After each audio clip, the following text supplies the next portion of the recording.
Биатлон турында ишетмәгән кеше юктыр мөгаен. Бу чаңгычыларның үзара тизлектә һәм төз итеп атуда ярышулары. Кышкы аучылык нигезендә барлыкка килгән спорт төре.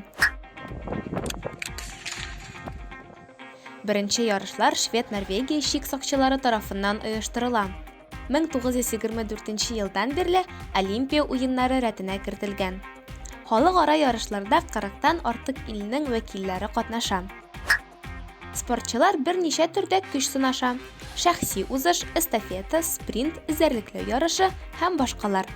Иң мөһиме, билгеләнгән дистанцияны тиз арада үтеп, тиешле урында туктаганнан соң ут ноктасына төз итеп ату.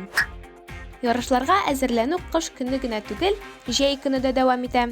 Спортчылар күнегүләрне ролл чаңгыларда үткәрәләр. Шулай ук алар төз итеп атуны да шомарта. Әгәр дә син тизлекне, төгәллекне, җитезлекне үз итәсең икән, рәхим ит. Биатлонда һич шиксез үзеңне табачаксың. Ә уңышка ирешүнең сере нәрсәдә соң? Того, чтобы добиться успеха в любом виде спорта. Кайсы гына спорт түрен алсак та, уңышка ирешү өчен беренче чиратта күп итеп эшләү, зур тырышлык таләп ителә. Бездә нәтиҗә булсын өчен 200 литр тир түгәргә кирәк дип тә әйтәләр. Моннан тыш көтә белү, сабыр итә белү дә мөһим. Уңышсызлыклардан курыкмаска кирәк. Ничек кенә булса да, авырлыкларны җиңеп, алга таба барырга тырышыгыз.